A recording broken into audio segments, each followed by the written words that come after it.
you've muted me, I guess. Yeah. Greetings, it's Yellowbelly here. Please tell me that you can all hear me. Can you hear me, peoples? Are you there? Is there anybody there? Well, here we go yet again for another retro recollections. Oh, thank you, Andrea. Thank you very much. And yes, here we go again, and it's going to be absolutely awesome tonight. There has been some news coming through, something I might be able to tell you about later, folks.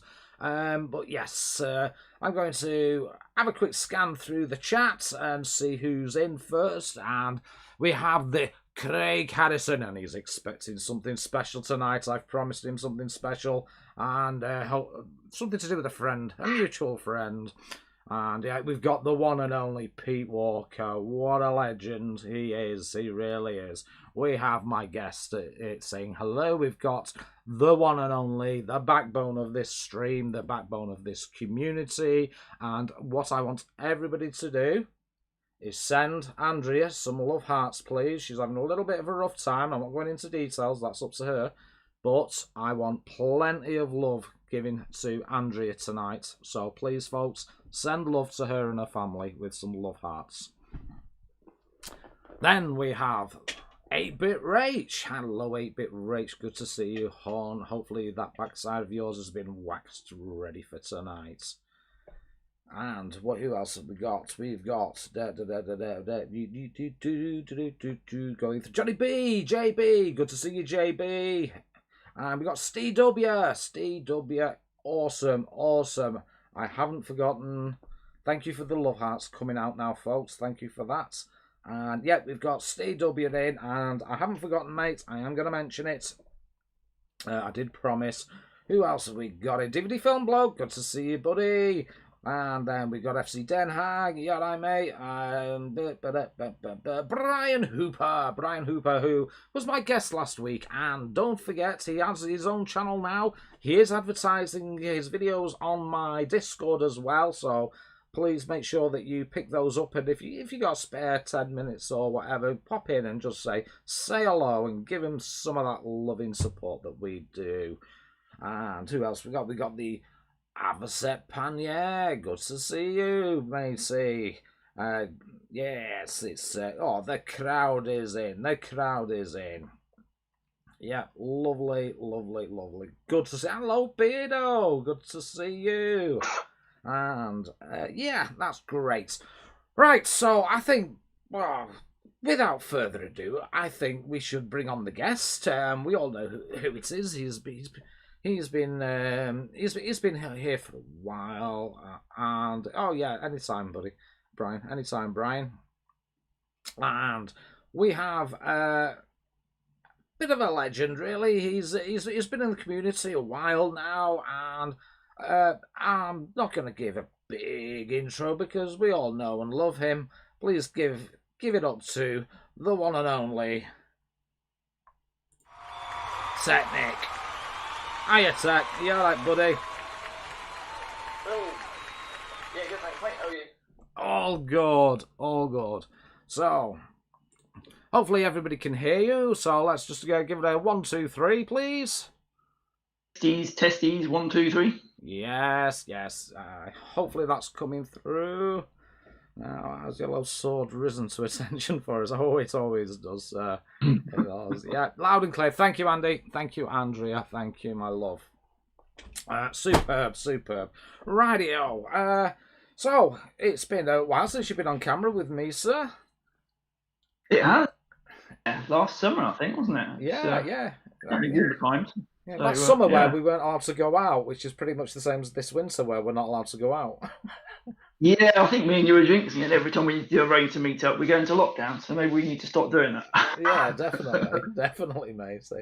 Well, this is your show tonight, so and we've got all our mates in the chat, guys in the chat. If you wish to, please, I've got any questions for Nick. He's got his lovely Amstrad there in the background. Please don't hesitate to ask. And hey, July, good to see you. And yeah, we'll crack on with it. Before we start, though, I am going to mention it. I'm going to mention Steve W. Steve W. is doing a special video, and it's all to do with a PC version of Cluedo. Now, he has requested of this community to help him out. Now, I know I volunteered. I know a few of you have volunteered. So please, if you're prepared to volunteer to do a little, and you've got the ability to make a little video for Steve W for one of his upcoming review videos of good old Cluedo, please put your name in my Discord. Just say, yeah, I'm more than happy to help out. And then he shall send scripts, etc., out to each individual. So there's the community bit done. So here we go. Let's light a fag and chill. Have you got your beers in, bud? Got me carling. Oh, we're on the carling. Oh, carling this evening. Yeah. Scraping the barrel a bit with that, I guess. Yeah. Fantastic. Yeah. Just seen script is 95% done, so there we go. So yeah, again, any volunteers? I know Nick's volunteered. Yeah, to do some videoing for him. Let's help out. Let's. Yeah, we are an amazing community, which we proved last night. If you weren't there last night, where were you? You missed the stream of the century on Novabug's channel. It was amazing. He's not in yet. He may pop in later. He usually does pop in later. But yeah, what a community! What a community. Do you? I mean, you've been with this community a while now, haven't you, Nick? How do you find people in it? Generally, really good. I'm trying to think if there's been any. I think it's probably maybe one person who hasn't turned out to be so good.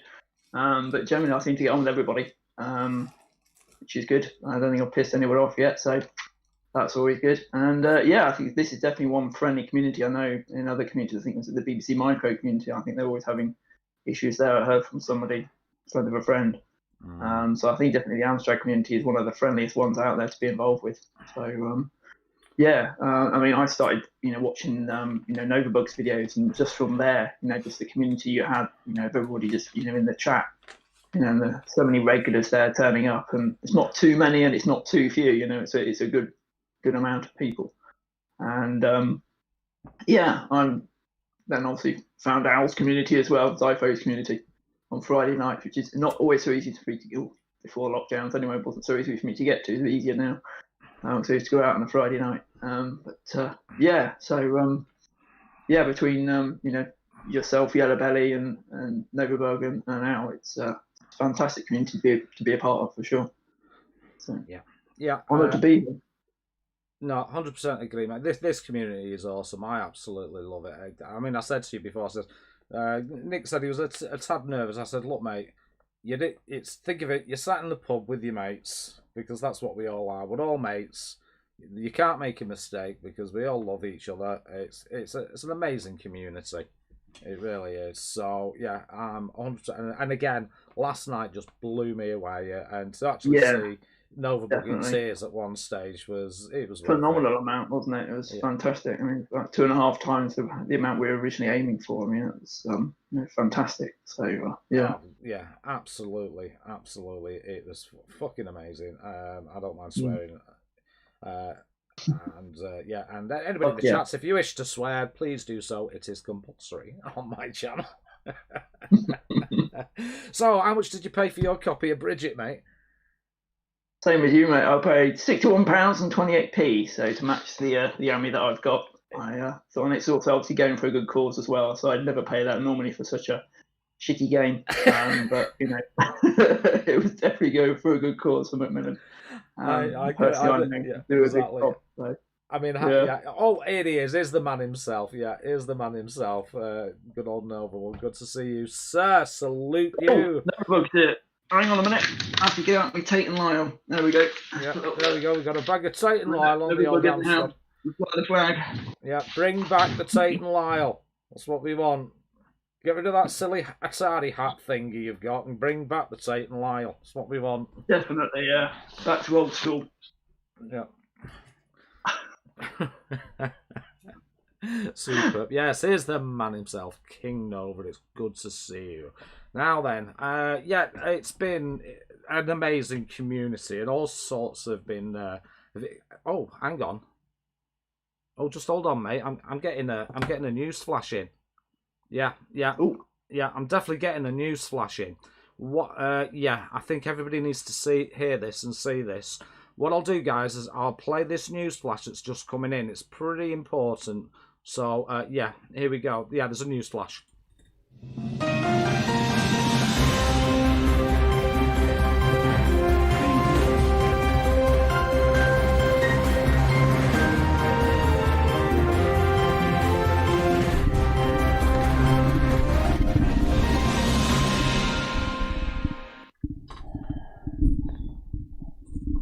Good evening. Welcome to Breaking News for the Community. I'm your host, Phil McCavity. News just in. The Irish minister is complaining about the hard barrier across the Northern Sea. Apparently this is causing problems for people to get food over in Ireland. Not only that, they are now resorting to strange things just to get their breakfast.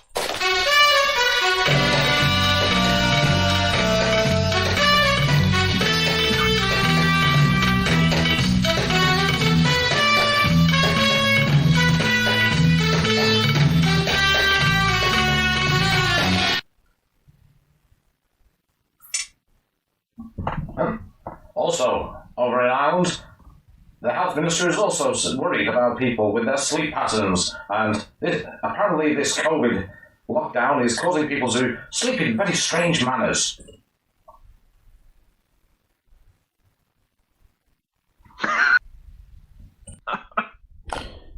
Meanwhile, over in Scotland, the health minister there is worried about the confusion that this pandemic is creating. Yes, he's worried about the mental health of the nation when videos are surfacing of people getting confused exactly what to do with their jam. Oh no. Oh, here we go. Here we go. No! Found a winner.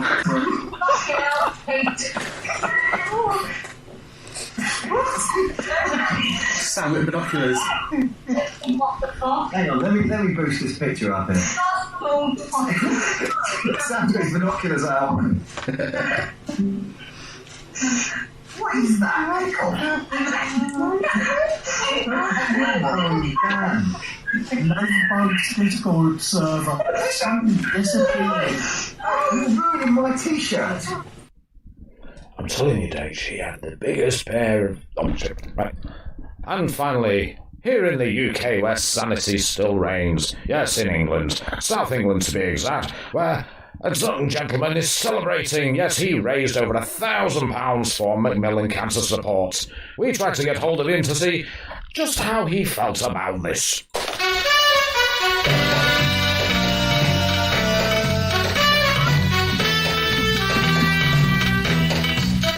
Okay, yes. So, that's the community breaking news for you. Tune in next week. I'm Phil McCavity.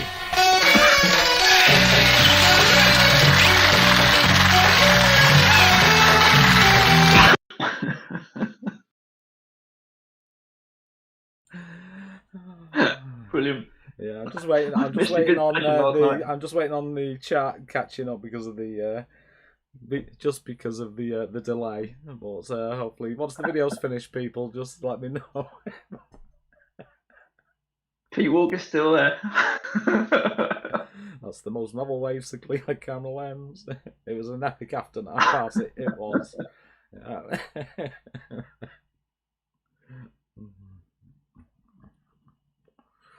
Brilliant. Super. Right, there we go. I hope you all appreciate that, guys. Yes. A little bit, and hopefully there'll be more little news flashes coming through from the community. There we go. Yeah, so it was an amazing night, Novabug, an amazing night. So, shall we get on to your retro recollections now, sir? Sure, yeah. Should we start with the old favourites, just to ease it in? I mean, ease you in. Oh, mate. Yes, we'll just slide it nicely in, and we'll just do sweets for now. And you've chosen 3 sweets, which everybody does, but not everybody has to. By the way, but it's just something for people to discuss. Let me pull my list. There we go. Yes. Now, you did say pre-stream you had a little story for each one. So should we start with Mars bars, sir? Yes. So obviously there's that big rumor going around school about Mars bars parties and what the hell that meant. But I actually really did like Mars bars. I was a pretty skinny kid at school.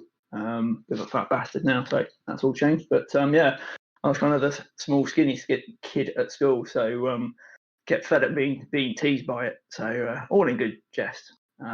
Yeah, so I'd always have a Mars bar when I got in from school. And I'm like, mate, you'll get yourself fat. I was like, I need to be fat. So yeah, Mars bars was one of my go-to sweets as I was growing up, particularly when I got back from secondary school.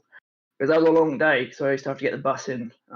It used to be about 3/4 of an hour away down the road, and then 3/4 of an hour back again. So I'd leave the house around about 7:30 and not get back till about 6. So by which time, particularly when you're a teenager, you eat like a horse anyway. So I get in, and Mars bars were there to save the day. So yeah, and then in later life, I did the Duke of Edinburgh Gold Award. Did some hiking up some mountains, did hiking through the Alps. Which was really good. But of course, when you're doing your hiking, you've got to have lots of calories to keep up your energy. And no, Steve W, you shouldn't ask. So I was looking in the chat. So we ate a lot of Mars bars, probably about 3 a day, because we were walking up and down mountains for basically 4 days solid. If you know, in the Duke of Edinburgh Gold Award, you have to walk 100 miles a day for 4 days straight, carrying everything on your back. I was in a team of 7, which was the maximum amount allowed. You're supposed to be in a team of 4, but it can go between 4 up to 7. And yeah, so I was carrying tent poles and tents and obviously sleeping bags and change of clothes and everything on my back 4 days straight. And before you do that, of course, you have to do lots of training as well. So we hiked up and down Snowdon and all sorts over here in this country as well. And yeah, so I ended up actually going completely off Mars bars about 10, 15 years later when I did that back in, I was 2000 actually, yeah, year 2000 did that. Yeah, so Mars bars were the best part of my life, and now they're completely out. I just can't even look at one anymore without kind of thinking about how many I ate doing my Duke of Edinburgh Gold. There is a lot of questions in the chat about what's a Mars bar party. I think you should describe it. I think you should explain. Too much for the gentleman to explain. I'll leave it to you. Well, maybe. Do you know what? That's a story for when we all meet up in the pub. That's a pub after stuff. all this crap is blown over, and we all go to Blackpool or wherever, and we got Retro and Lim there. In fact, Retro and Lim are probably the best person I think to describe that. Definitely. So from that, you should probably take it what that actually is that can imply. Superb. Yes, brilliant stuff. So we'll move on to your next one, which is let me have a quick scan. I've forgotten. Breakaway. Tell me about Breakaway. Breakaways, yeah. So they were those little chocolate bars. They were kind of smaller than a Kit Kat, but not as big enough to be classed as a sweet. So I managed to kind of get around my mum's rule of only having 1 sweet a day by eating many breakaways. And that was kind of my go-to chocolate biscuit in between eating Mars bars. How I was not fat, I don't know. Yeah, so I ended up getting through quite those. And ironically enough, actually, one of my teeth came out with a breakaway as well, I think when I was about 13 or 14. And yeah, so you can't get them anymore. They're actually quite nice because they're just, thin bit of chocolate over a nice little biscuit. And good for little... Well, Big Juff is requesting a breakaway party. I wonder how that'd go down. He knows what a Mars bar party is. Yeah, fair enough. Hi, John. Good to see you, mate. Yes. Definitely. And finally, now this is one I do know. Of the old fireballs. Fireballs, yeah. So for those who don't know, these were basically a really hard sweet candy that were coloured red, and the red stuff that was coloured on these things was really, really fiery, hot, really spicy. I think it's basically kind of cumin or something like that. Not cumin. What do I mean? Hot pepper. And basically, you put it in your mouth, and while you just sucking the gobstopper, basically, you absolutely mouth would be on absolute fire. But once you got through that, you could then get to the chewing gum in the middle by basically eventually being able to chew it. So we used to have contests on the bus who could keep the fireball in for the longest every day. And so, again, how I was not really, really fat when I was younger, I don't know. But we all started off when we first started doing it. We couldn't keep it in for more than a few seconds. I had to take it out. Like jawbreakers. That's right, 8-bit rage, yeah. And so in the end, I think we actually ended up managed to kind of training ourselves to actually keep them in for the whole time and keep on sucking out them until the spicy fireballness of them had actually gone on. Yes. And now, just as a word of warning, ladies, no, you don't want a fireball party.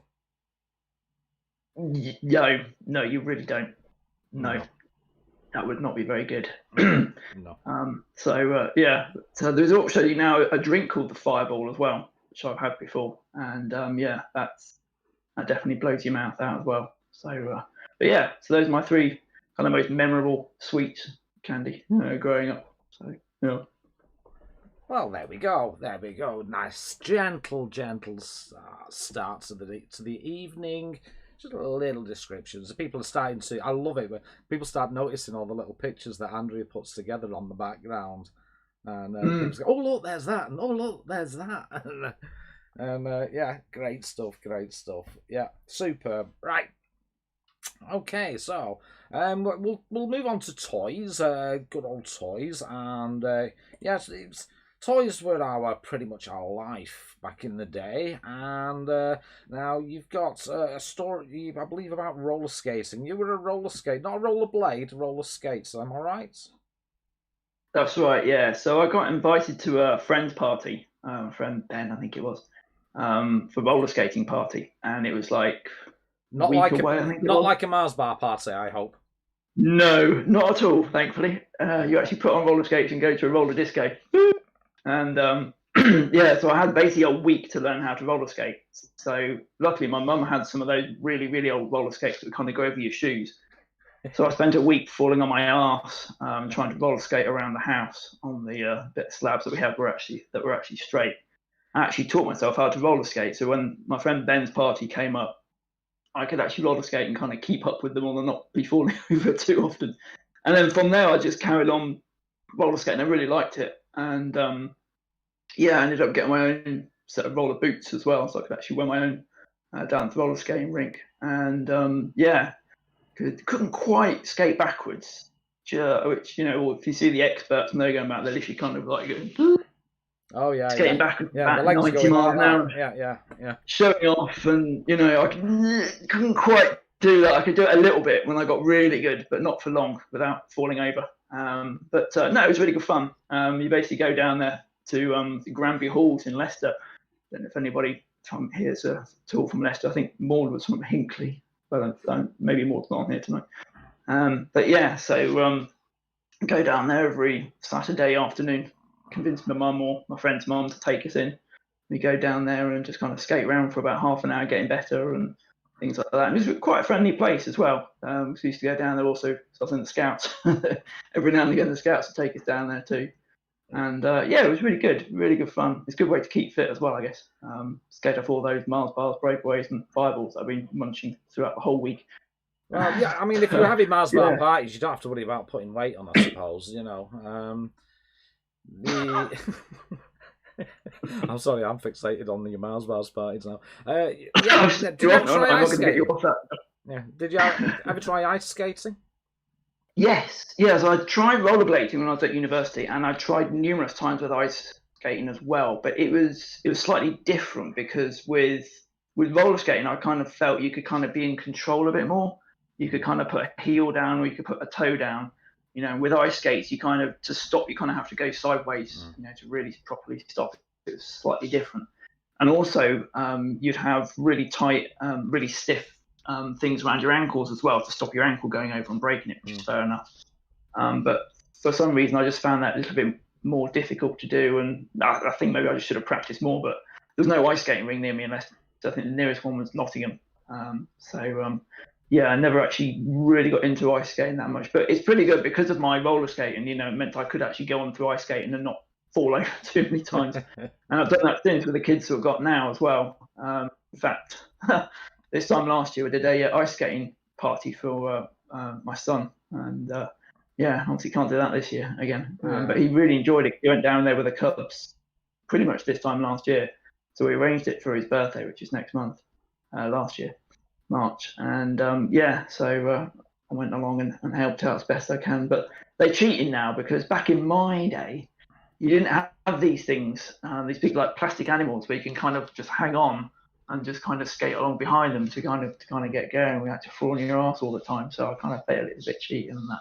But, kids today, they got really easy. It's not the same without blood. Cheats. You got to have a bruised bum at the end of it, then you've done well. Yeah.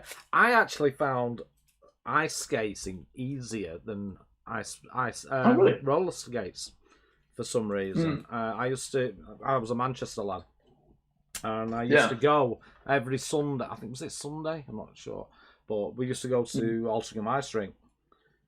I don't know if it's still going there, and we used to do ice skating. It was great, and so if you can imagine, in the 80s, you had 80s music on at night, and we were there stalking all the young girls, and I found it. But I realised why. We actually had the standard skates they gave you were actually figure skating skates, not the not the completely curved ones. I'm doing signals here as if you can see me. And that's why it was easier, because they had the grips on the toe, with the spikes, and it was a flat blade, so it was a lot easier to balance. So A-Bit Rach is saying she thinks it's still open, right? That's me and you are going on a date there, Rach. When I come up to Manchester, we'll go on a date there, yeah, definitely.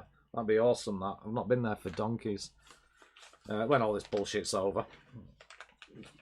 But, So, so you went from 8 wheels to 2 wheels. We'll talk about your BMX life. Yeah, so my BMX. Yeah, so always wanted a BMX.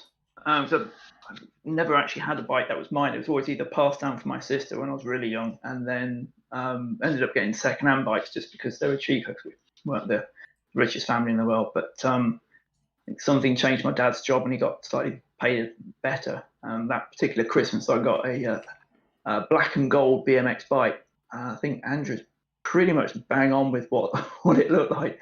And it was awesome. Absolutely loved it. I went everywhere on it, took it out Christmas Day, and fell off it a couple of times. So I was quite used to it.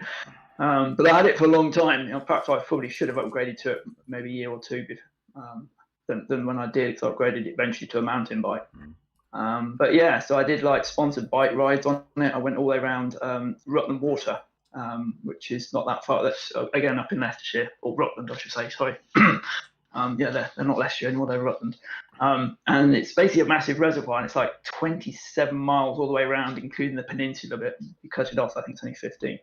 So I went all the way around that on the BMX, and it's probably the most enduring thing I've actually ever done. But it was sponsored because we were raising money to go abroad for our cub camp to Holland, Netherlands. And so I ended up doing a sponsored bike ride, and I think I had a cold as well at the time. Yes, I did. I had a cold, so I had a bunch of tissues in my pocket and sucking tunes going on as well. And that was when I kind of thought, right, I think I really need to upgrade to a mountain bike now. I can't keep on with the BMX. So unfortunately, I had to sell it.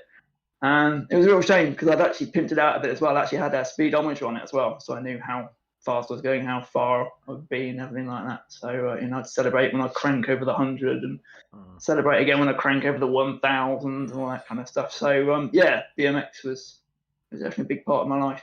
And they actually built a BMX track as well at my local park while we still had it. And we went down there with my mates as well, and that was good fun too. So yeah, definitely a big part of my life. I know other people had grifters and all that kind of stuff, and I went on them and they're really good fun. But the BMX was definitely more for me, much more fun for me. Yeah, definitely. No, yeah, definitely. Oh, hello, Sam. Good to see you. Good to see you. I hope you're in your string vest as we speak, sat with a box of tissues and enjoying yourself. Well, good to see you, Sam.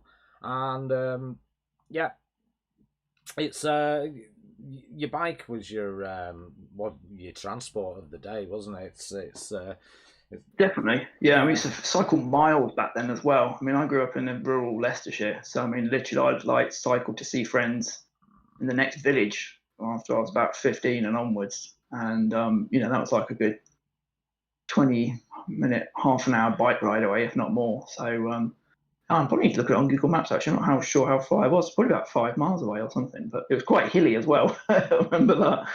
But again, doing it on the mountain bike was so much easier when I eventually upgraded to that. But yeah, you just go out, cycle for miles, come back when the street lamps are on. The drill. But then this is how we live, and yeah, I was much more free and less fear of the unknown, dare I say? Yeah, I've got to mention. I've got to mention what Steve W has put in the chat. He says, "Okay, I've googled the Mars bar thing." And from now on, he will question anyone that's going to say they are entering a marathon. It's Snickers now, but yeah, I get your point.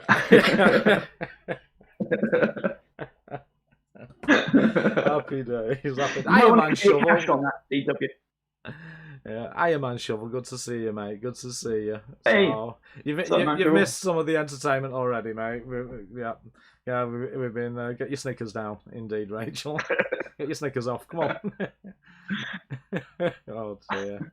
Oh yeah. But yeah, don't worry, Sam, about being late. It's always better to come late than early. Cheers, Sam. So, we're staying on toys, and I think the chat have pretty much seen it. So I'm going to play a little video now on it, and there we go. That should be coming through eventually to everybody. And it's basically Mask, the Mask toys. We're a big Mask toy fan. Yeah, absolutely loved it. Yeah, so I mean, I basically sacrificed getting into other things like Teenage Mutant Ninja Turtles and Transformers because I was just so into Mask, and I used to have the magazine every week, every 2 weeks. I've forgotten now. Every 2 weeks, I think. But yeah, so every birthday and Christmas, I would get Mask toys, and when I went into hospital to have my appendix out, my mum says, "Oh, can I get you a nice toy?" "Oh, get your Mask toy." I think she ended up getting me Firefly, and my dad got me, that one, the red car. I've forgotten their names now. This is really bad. I'm getting nervous. There's more beer down me. I start remembering them all. But yeah, the one that Matt Tracker drove that was basically DeLorean. It's Thunderhawk. That's it. There we go. Thank you.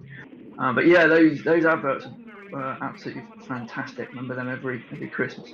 So some of those, in fact, no, all of them I've still got. They're up at my mum and dad's, and when my kids go up there and my sister's kids, they go and play with them as well. Particularly the helicopter, and yeah, there were those two that are on the video right now. Is it Piranha? I think was the one with the sidecar, and then the green helicopter one. I've forgotten the name of that one now. I'll come up in a minute, but that was the first one I had, one that changed from a motorbike into a helicopter. I think that was one of my favourites to play with. So yeah, and then Hurricane as well, which is the Chevy 57 that you see on there as well. Told me what a Chevy 57 is, so that's good to know what it was. And yeah, it was. They were really good. I quite liked it because they turned in from a vehicle into a kind of attack vehicle, or there was just lots of longevity of play in there. Once you got bored of them being one thing, you could change around to be another. So yeah, I never had Rhino, I think, which was the big one, and I don't think I had was it Condor, I think, which was the big helicopter. So the bigger stuff I didn't have. I just parents couldn't afford it, and it's fair enough. But yeah, certainly some of the smaller bits, definitely great fun. great growing up, and used to go take my toys around to my mates who would have things like Outlaw, which was the big lorry there, and I think one of them actually had that petrol station as well, the gas station, which was really good to play with as well. So to get our mask toys together and just start reenacting everything we'd seen on the cartoon and read in the magazines and stuff. So so as I said, I've still got it. I wouldn't sell it, but it is good now that a whole other generation of kids, my kids and my sister's kids, can still play with them. Right, so you still got them? Did you say? You physically Switchblade dropper. Sorry. Yeah. Have you still got them? Yeah. So they're up at my mum and dad's, and grandkids play with them. So my kids, my sister's kids, play with them. So I haven't got them here, unfortunately. They're up in Leicestershire. So I would never get rid of them. Maybe they'll go for quite a lot on eBay, I don't know. But But then they did a kind of a reboot as well halfway through, I think, because they'd sold all the toys. They wanted to bring out some more toys. And so there was like a new generation of mask toys as well. I think I had a few of them as well. Generally the old ones I think were the classic and the best ones. Yeah, T-Bob, it's interesting. Beardo mentions T-Bob actually. So I had T-Bob and the little kid's name was, I've forgotten now as well. I'm useless this evening. But I was really disappointed with the toy for T-Bob because it was nothing like the the actual comic. So the comic T-Bob had arms and legs, and then the arms and legs would then go in, and then one wheel would come out the bottom, and his legs would go up, and little what's his name would sit on the back of it. And Matt Tracker's adopted son. But the toy, it was just T-Bob with just 3 wheels that just kind of went from that to between being a motorbike and being a robot. So I think I'm a bit disappointed with that. But the rest of the toys are actually really good and really rewarding. So Vampire, that was the motorbike. I remember having that one as well. In fact, I still got it. Yeah, as I said. I think unfortunately most of the bombs I think have gone a bit missing. I used to kind of be very fastidious about making sure I didn't lose them, but I think my kids and my sister's kids are not so much. So I think any toys with projectiles ended up in the Hoover. Let's be honest. I think that's probably where they've gone. So find some different projectiles to fire instead. I think. Yeah. Oh, so good. Well, I'm glad you're actually enjoying. You're enjoying watching the adverts because it's hopefully it's bringing some nice memories back for you. Fantastic, and it's reminding me of all the names as well because obviously I still see them when I go up to my mum and dad's. But that aeroplane one, that was one of the new generation ones. That was really good fun to play with as well. That could really fire projectiles quite far. Quite dangerous actually. I'm fairly certain they wouldn't have them these days. They'd have to be on a bit of string or something like that to stop you firing them into your sister's eyes or anything like that, which of course I never did.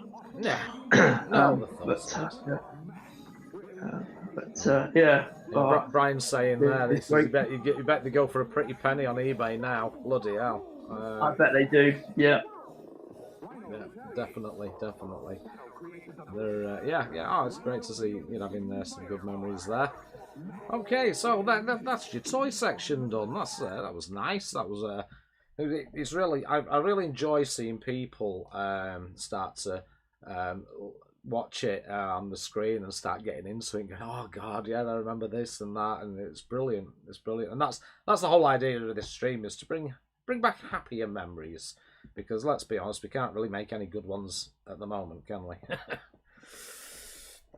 No, it's good to escape and travel back in time, so to speak. So this is my midlife crisis, and I'm going to spend many years at it. Definitely, yes.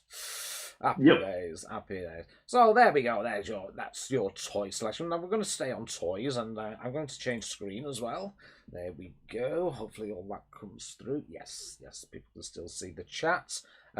So that those with just a big screen on TV can see. And we're going to start talking about electronic toys. Now then, I have videos on each of these, so I shall play them as we discuss them. Now here's a famous one. The computer-activated track from MB Electronics. Program in up to 16 commands. Big track, yes. Turn and fire. So, always wanted a big track. Managed to convince Mum to get the big track. Didn't have the trailer. Maneuver around every obstacle to complete. But I had a big track for Christmas, and I think I managed to convinced my mum. I think the saying went, if I had a big track, I'd never be bored again. Which convinced her to buy me, get Father Christmas to buy me one for Christmas. And yeah, it was really good fun. The only slight letdown I think I found with it was the fact that, obviously you had to program it to go forwards and backwards and turn and fire and that kind of stuff, and that's fair enough. But there was no screen LED to see the program you put in. You kind of have to memorize it as you put it in. So you go forward 4, which is 4 rotations of the wheels. Yeah. Turn to 6, which is turn to 6 o'clock, I think I remember rightly. So they didn't use degrees, they used numbers on the clock, which is a good idea for kids.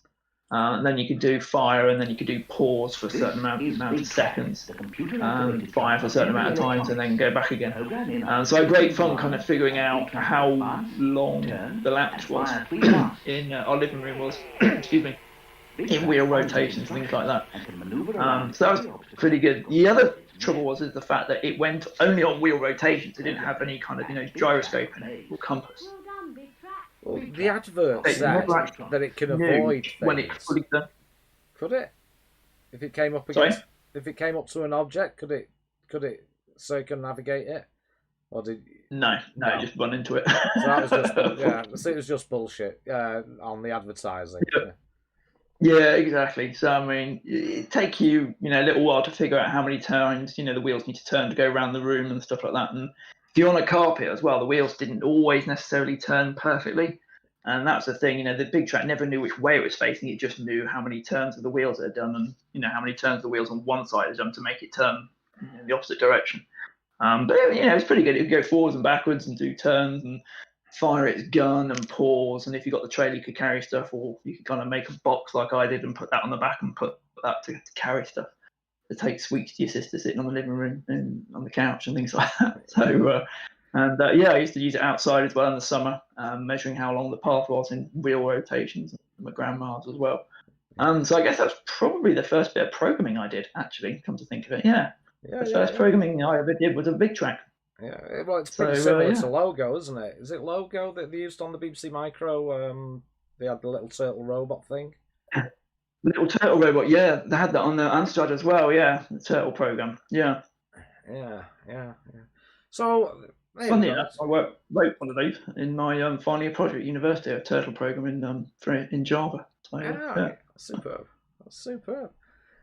Excellent. Yeah, you're next. Now, I struggled trying to find the exact one, so I just got them all. So this should be appearing on your screen now. It's the good old adverts for, of course, Hornby Railways. Hornby Railways. We've got Averset in the chat. Yeah, there we go. Yeah, here we go, Averset. Hope you're taking attention on this. Is that the one you had at the end there? No, the one I had, which I think was actually Andrew's put on one of the pictures, was the delivery that was on the HST before that one. So that's like the one that was blue with the yellow stripe.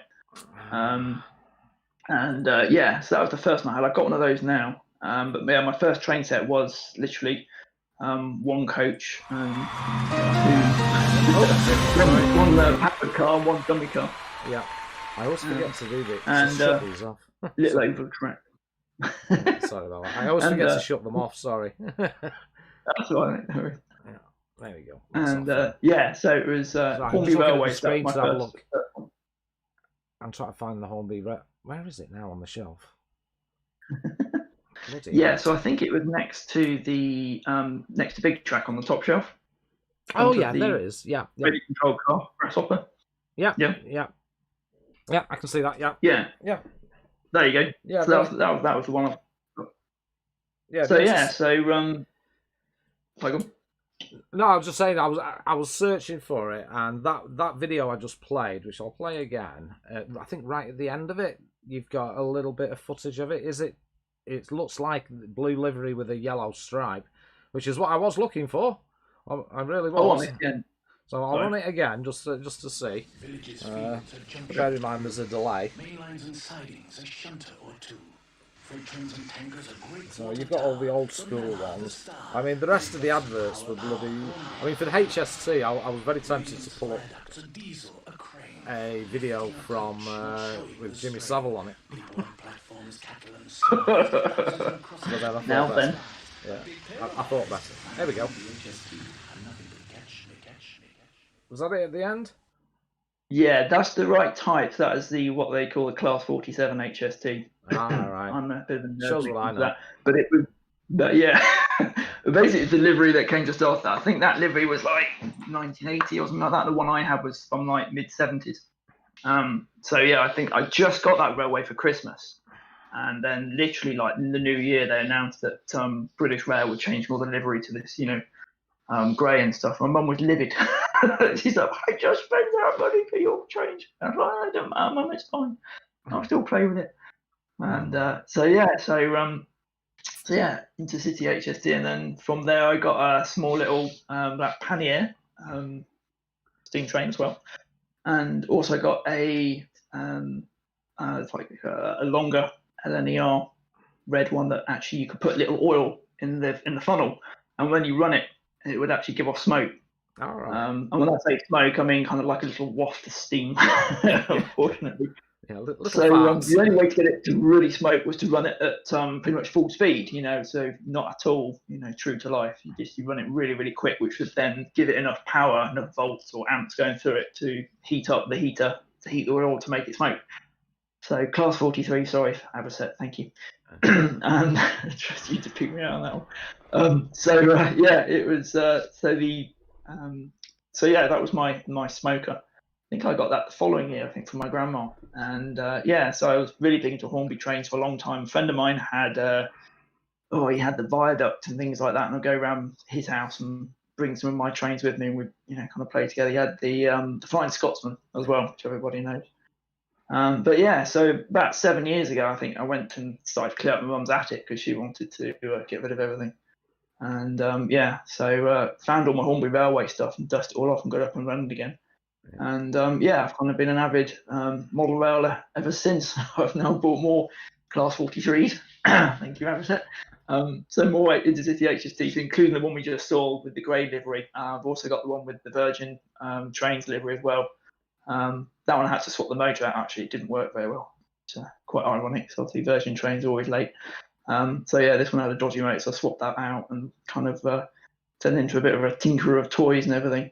And so I kind of found a hobby, which is what I used to do every Friday night, is go down to a local club for a model railway club. We've got massive layouts and stuff, so I can run HSTs at full speed without having to worry about them falling off the track and everything. So that was just kind of a thing that kind of went round and then come back to me again later on, giving me a hobby to do. It's always good, particularly for mental health, to have a hobby that's nothing to do with work or anything like that. Oh yes, so it's kind of a good escapism to have. So definitely. Now I've noticed that we've got quite a few new people in the chat, and people are saying that they may need to see the news flash again that came through. What do you think? If you think the new people need to see the news flash that came through, I think we shouldn't deny them. Yeah, they deserve to see it. I think they deserve to see it. Yeah. What do you think, guys? Do you think I should play it again, folks in the chat? Pete's saying no. Brian's saying 100%. Hashtag news flash again, definitely. Right. Okay. Just a little warning for everybody. We got a news flash come through earlier on before you join the stream. It's quite important that you see this. Because it's obviously due to COVID and things like that. It's important that we all look after each other and be aware of these issues. So I'll play this one again. I can't turn your mic off when I'm playing it. So by the way, just to give you the heads up. So if you wanted to quickly nip to the loo or anything while this is playing, feel free, buddy. And I shall play it. Thanks. I'll mute.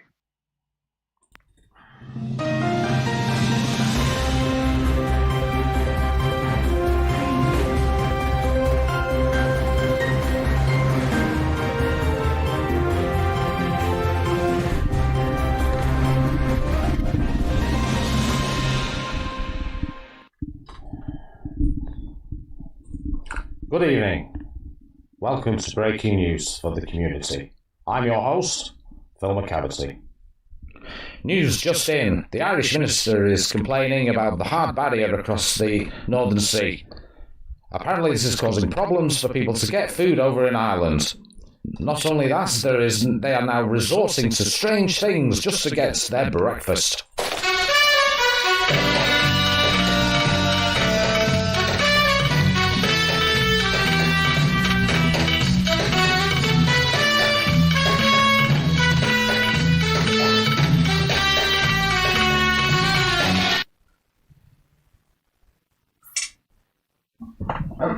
Also, over in Ireland, the health minister is also worried about people with their sleep patterns, and apparently this COVID lockdown is causing people to sleep in very strange manners.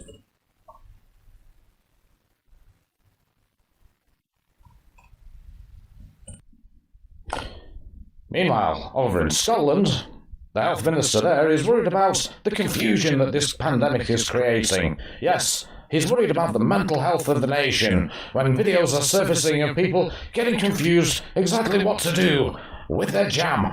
Oh no. Oh, here we go. Here we go. No! That's a winner. Knock it out, Pete! Sam with binoculars. What the fuck? Hang on, let me boost this picture up here. Sam's got his binoculars out. What is that, Michael? Oh, Dan. Notified Discord server. Sam disappearing. You're ruining my t-shirt. I'm telling you, Dave, she had the biggest pair of... Right. And finally, here in the UK where sanity still reigns, yes, in England, South England to be exact, where a young gentleman is celebrating, yes, he raised over £1,000 for Macmillan Cancer Support. We tried to get hold of him to see just how he felt about this.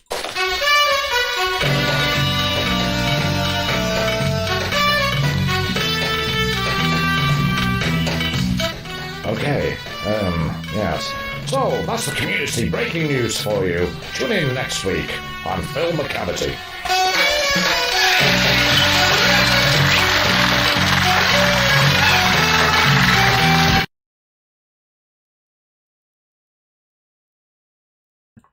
There we go, folks. That's for all you new people that have come into the stream and may have missed it. You may have missed it. And yes, Pete, you are the legend. Every Saturday now is Challenge Pete. Indeed, Zypho, you have. You just walked into one of his videos. I'm refusing to comment, says Pete. Well, yes. Sorry about that. Yes, it was. I kept getting requests because it obviously important information for the public. It needs to be shared. So I've forgotten where we were up to. We've just done. Oh, we're doing trains. We were doing trains. Let's knock that off, and we'll go on to the other one. Now, this is a little electronic game, and I think a few people in the chat will recognise this. It should appear on your screen soon. Yeah, and here we go. Of course, it is the one and only Game & Watch Donkey Kong. You must have strong feelings about this one. Yeah. So I got this. I saved up for it for myself once I first got a job, and my sister saved up for the Mario, Super Mario that came out as well, Game & Watch. So we could kind of, on the basis we would kind of swap and try each other's out. Yeah, so it was quite simple, but it was bloody hard as well. So you get to that kind of start getting to the high levels where you go really quick, and it was really fucking mean to you. So there's many times it's like, I definitely jumped before the damn thing hit me. Things like that. So I had two game modes as well, game A and then game B. I've forgotten what the difference was between them now. So you basically had to get up a certain amount of time to get all the keys, and then you could rescue Princess Peach. But the silly girl kept getting herself caught again, so you'd have to then go and do another level where it's all a lot faster, and so on and so forth. So I never completed it. I never have been that good a gamer, never was. It was good. It was particularly good on car journeys because, of course, there's not much else you can do on a car back in those days. But even then, I couldn't actually play that often, so I used to get car sick. So looking down and playing on this Game and Watch screen was not very good for me either. So that's on like short journeys. So for going on holiday to North Wales or Devon, wherever we go, which is a good 4 hours. In fact, every coast I think is 4 hours away from where we used to live in rural Leicestershire. And I'd have to pop a Dramamine, fall asleep, and just wake up and we'll be there. But no, as I said, for short car journeys, this was really good entertainment as well. And as I said, I used to kind of swap with my sister's Super Mario Game Watch as well. It's just a bit of a classic, bit of a legend. I thought it was definitely worth bringing up here in case other people have got some strong memories, should we say, of good and bad. Playing this little frustrating game. So yeah. Definitely. I mean, I remember this. I remember playing this back in the day. My mate had it, and I think we were going to Alton Towers with his parents because he had nice parents and I didn't, and he got took places, so I tag along, and and we were playing. He'd have all his electronics. I mean, let's be honest, he was a spoiled swat. But I made the most of it and nicked his toys. And this was one of them. Yeah, I remember playing this in the car on the way to Walton Towers. So, yeah, I never understood why you needed keys, because in the arcades you just had to get to the platform. But yeah, it was different. It was a change. Yeah, probably the biggest selling Game and Watch, says Gillar. So, yeah, probably was. That makes sense, yeah. Yeah, probably was. Now then. I think I might still have it at my mum and dad's somewhere, but I'm not sure if I actually want to put batteries in it again so it still works. It could get thrown out the window. Yeah, I should imagine it. The only thing that could go on it really would be the ribbon cables to the LCDs or the actual batteries. I think a lot of the ones I've seen, it's like a battery leakage problem where it's corroded. Yeah, I probably would have left the batteries in there. I don't think I would have taken them out ready for long-term storage. I think I just, threw it in a drawer and never got it out again, unfortunately. So that might be the big thing I'd have to look at. But yeah, next time I go to my mum's, when all this crap is over, I'll have to go and seek it out now, I think. Yeah. Yes, definitely. Sure. Yeah. We could do, if it's in the loft, we could do a live loft video like we did with we did one. Was it Beardo? I'm sure it was Beardo, wasn't it? Yeah, we did a live. Yeah, and he had tons of shit worth a fortune. we were actually pricing everything up on eBay as he was finding them. It was brilliant. But yeah, he had a Coco, didn't he? Yeah, bloody CR99 Coco. So yeah, it's if you ever could let me know and we'll live stream it. It'd be awesome. Sure. Yeah, no worries. Yeah, that'd be awesome. And was this the first double screen Game and Watch? I am not sure. I am sure. Hello, Retro. You all right, buddy?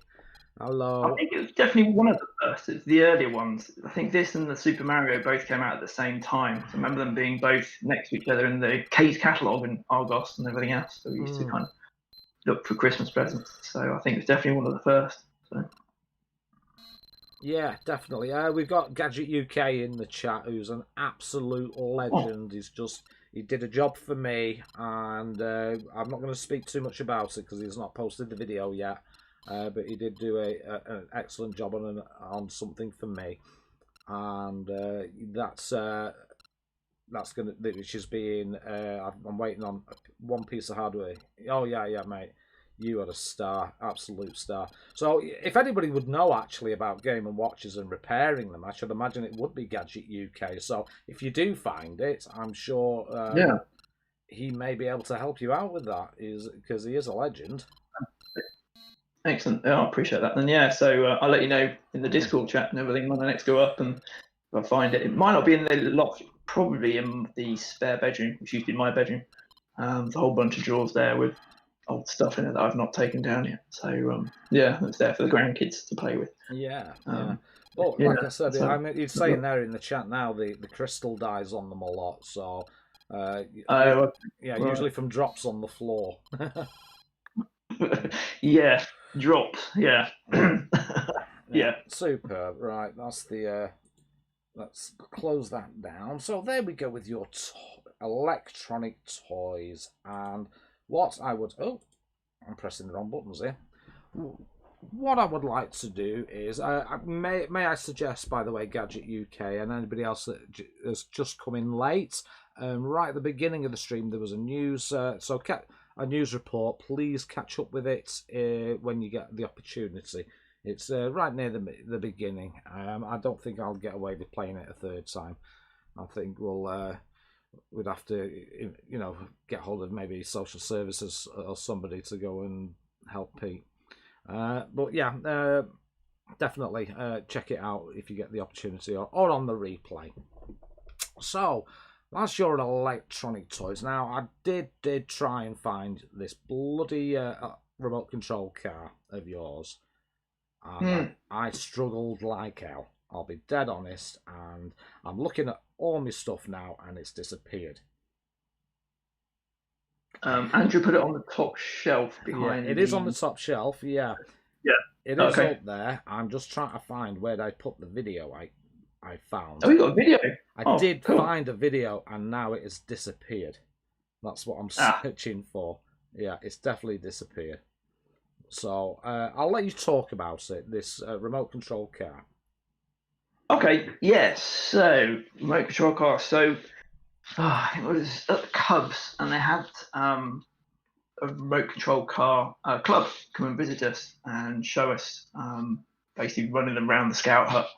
And I was really impressed, and quite a few of my mates were as well. Oh, this is really good.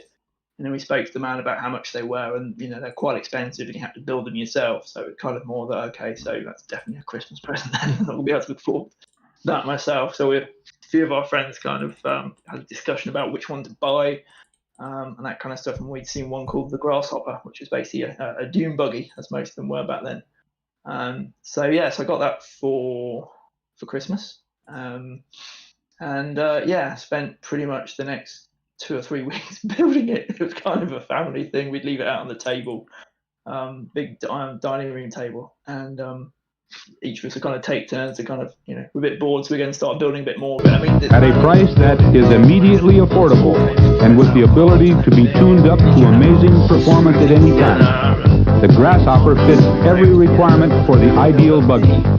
Speed, performance, good looks, and easy maintenance. A 3-step forward and reverse speed controller and a heavy-duty competition differential in a sealed gearbox provide the positive control required by the beginner. Add the optional 540 motor. This thing went about 15, 20 miles an hour. It was fantastic. It sounded like an angry wasp as well, because of course it's electric motor. So, and the acceleration was just fantastic on it as well. So it took a bit of getting used to, obviously controlling it without crashing it too many times. And also what's bad is when you're driving it away from you, the steering's easy, because when it's coming towards you, the steering is effectively reversed, because you steer left, the car steers left, which is your right. So that was a big thing to try and get used to as well. But yeah, it was really good because you could run it on pretty much any ground. So as you can see, if you were using it on grass here, and me and my friend Luke from around the corner, he had a Grasshopper as well. That was great because both of them went the same speed, and we go race around the road with them as well. And so then the next Christmas I ended up getting an upgrade pack. So I upgraded the battery from 6 volt to 7.2 volt, I think it was. Bigger engine, better suspension arms at the rear that were oil dampening suspensions, and it went like shit off a stick. It was fantastic. It was even faster than it was previously. And I love playing with it. I mean, the battery itself was like 20 quid, which back when you were young, that was a lot of money. So I never really had a chance to have 2 batteries, and charge one while using another. I only had a trickle charge as well, so I plug it into the wall, and you have to wait 14 to 16 hours to damn thing to charge. So you get about 20, 25 minutes out of it, and that was it for the day. But mate of mine got a fast charger that you just plug into the car battery. So you get these pincer things put on the car battery, and you could do a quick charge. But then it would only last about 10, 15 minutes. It wasn't quite as good as a trickle charger. Big part of my life playing with my mate. He ended up upgrading or swapping out his Grasshopper for a 4-wheel drive dune buggy, and even after I pimped mine out and upgraded the battery and everything, his was still quicker because he had that better grip. So I was like skidding around corners and losing speed, and his was just going around it like fucking rails. So, well, something interesting. Something interesting while I was researching to try and find that advertisement. Sorry if I blew your eardrums out, folks. So, by the way, because I lost it and I had to try and reinstall it onto the thing, and I didn't realise the volume level was right up.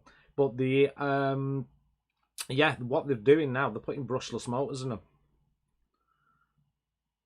And they're fucking like rockets, little pocket rockets now. So there was tons of those videos on battery YouTube. Technology now has moved on so much when you got to lithium-ion batteries nowadays, whereas before they were chemicals. So now you can charge them quicker. They've got circuitry actually on the battery to help charge them up quicker as well, which is what you have in mobile phones these days. So yeah, I haven't branched out back into remote control cars again yet, but I might do sometime. Maybe that's what I need to do during lockdown. Come the spring, I might just do that. I mean, I've still got mine. It's up in my loft actually here at the house, but it's in pretty poor shape. I think it's not worth really trying to restore it. It's pretty knackered up. No, get them restored. God, you've got to do it. You got to do it.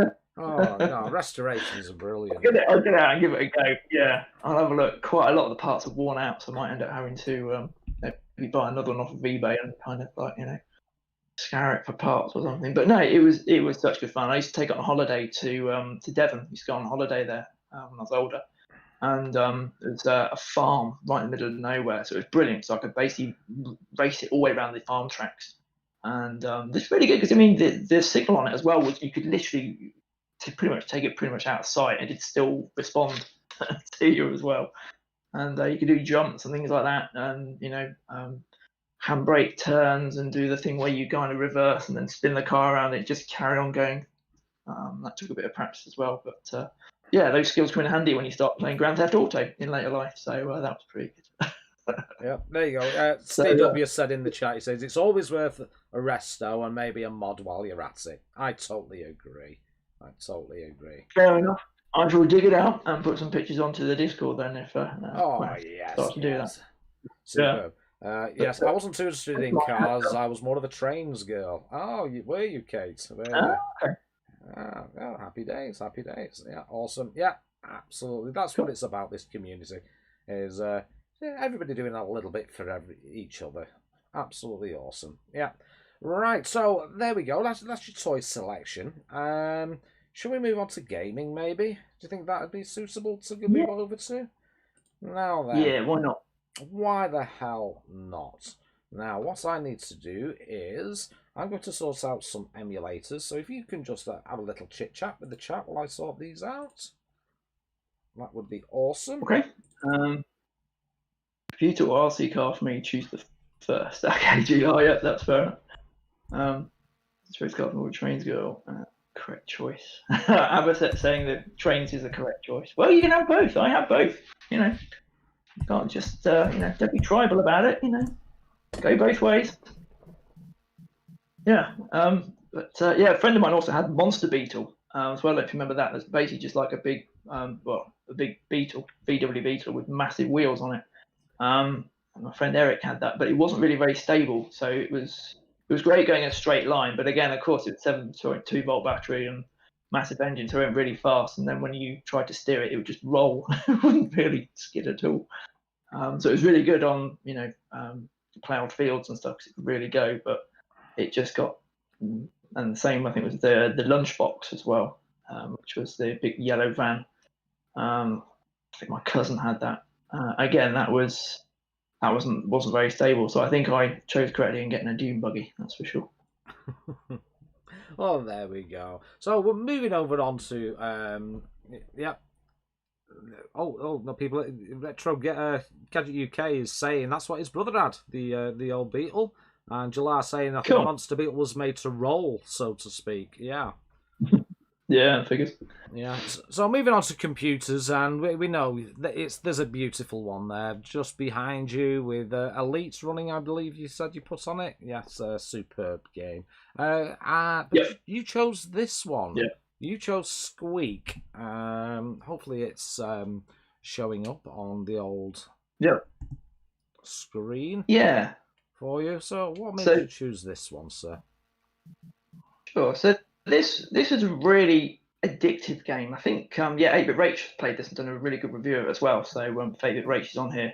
Definitely go out and check out her review of this.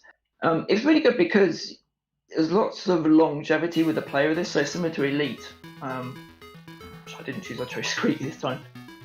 But Squeak was really good because it really showed off the color palette of the CPC.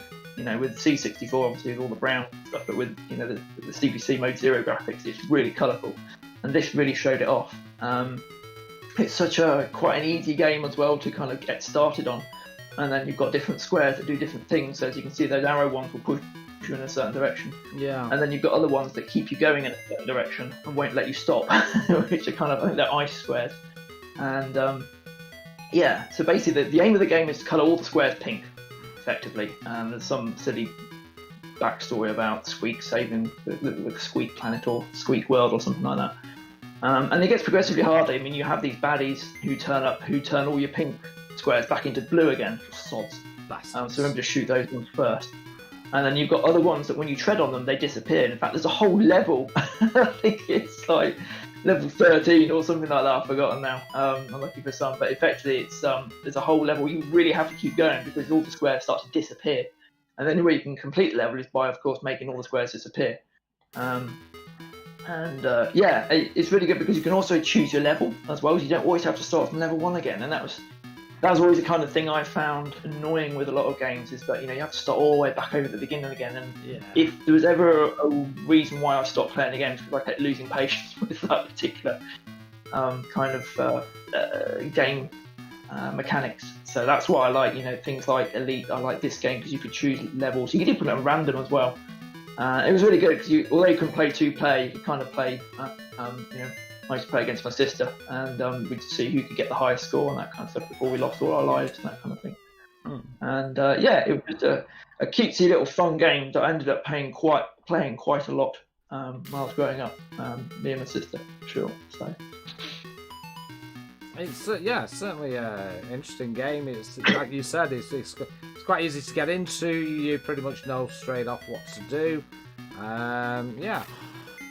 You've got simple things like enemies trying to screw you over, really. I'm trying to think what I missed. There's a teleportation square as well, which you have to be careful of if you teleport at the same time. If you kind of teleport to a square and there's a baddie on it, there you end up dying, which is a bit annoying. But I just thought this one's a bit different. I know lots of other people have had, Elite and other games, so I just thought, this is one that kind of always falls by the wayside, which I think, 8-Bit Rach is quite good to put that on her channel for something being really good. Yeah, so Rach, feel free to put a link to that review in my chat by all means. It's a great game. Beautiful graphics, nice and colourful, and like you said, it's just the basic gameplay, isn't it? Really, that it gets you, sort of gets you straight into it, doesn't it? Yeah, so those PAL squares, that was it, shortcuts, they're the ones that you can, I think you press, there you go, so you can teleport. And then the ones that say PAL will basically take up a whole bunch of squares. I think the blue PAL ones take up lots of squares. You basically have to hit those and run really quick and not stop. But it was just, I think I've got it on disc as well, I think. Let me have a little look back here. So generally don't seem to put discs in there. So I had it on disc. There we go. In fact, the sticker's coming off it now, which is not so good. So, have you ever wanted to paint the town red? Well, now you can paint it pink instead. Our fast-moving arcade game that's a bundle of fun. Our hero Squeak keeps you on the run. Go through 99 levels that get that winning score. It'll drive you crazy, but you'll be back for more. A game that's a winner without a doubt. Watch out! There's a Squeak about. And so that's the cover there. And same in German and French if you want it. Achtung, or German I know. And lots of loading instructions and stuff like that in here as well. And great fun. So highly recommended. Rachel's put the link in there. Good night, Brian. I know you've got an early shift tomorrow, matey. I've actually got a rare day off tomorrow, which is nice. But yeah, it's thanks for popping in, buddy, and I'll see you around, matey. And again, everybody, if you haven't subscribed to Brian Hooper, he's now advertising his videos on my Discord. Give him a sub, give him some love. So yeah, Brian. Yeah, thank you, buddy. Yeah, what a cracking game! What a cracking game! It's one of those that my old Amstrad was playing silly beggars then. It's one of those games that, like you said, easy to pick up. And yeah, please do. Rachel's put in the link in the chat. Check it out. Check it out. Her review of it. And I'll have to catch up because I can't remember what she gave it. But yeah, I'll certainly check that one out again. So we're going to move on to arcade. Let's get MAME kicked in. Yeah. Yes, come on, let's get MAME sorted. So cool. Okay, so arcade games, the ones I always used to play, which I know were quite popular ones. I was trying to choose some different ones for this channel today. Oh yeah, that doesn't look too good. But the ones I mainly used to play were Outrun and Afterburner, and I know lots of other people I think have had those. So I chose something that's a little bit different. There's another one that I found in an arcade. We were on a I think it was a scout camp in North Wales, and a mate of mine said, "Oh, we've got to play this game Joust. It's really good." And we ended up putting all our coins into it, pretty much the money we had for the whole day, into this into the arcade game of Joust. And it is just—I'm not sure if anybody in the chat's played it before, but essentially it's a jousting match, and you're on this kind of chicken, and yeah, you basically have to joust the other players, and whoever is highest wins. When your joust player, the other joust player wins and the other person falls off. But you also have to do things like collect the eggs that come down, because otherwise they'll make new chickens. And not lose your head like that. And yeah, so they actually released this as arcade port for the Game Boy Advance.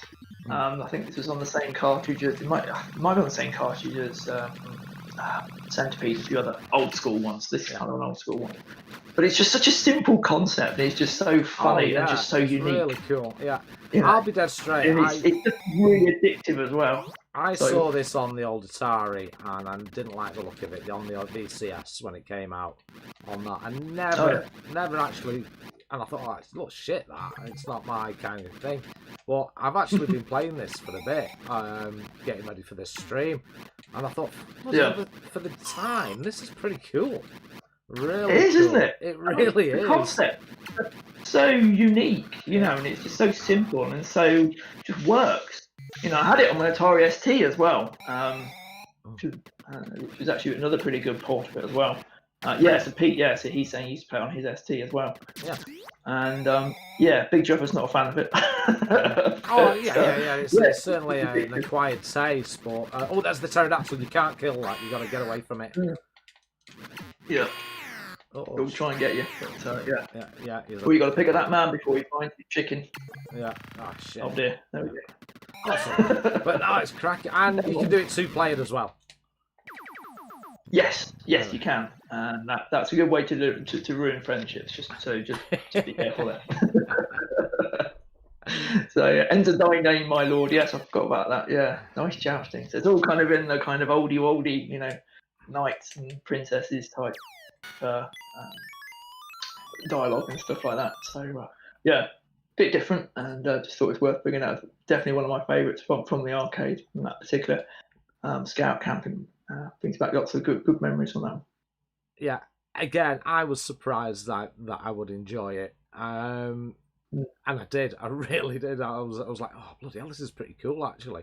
And you know, when you look at a game like I said, I only ever saw this on the Atari VCS, and it was like, oh fucking hell, that's shit. Right. That. You know, it looks shit that, so I won't bother. But again, it's one of those where the gameplay is more important than the graphics.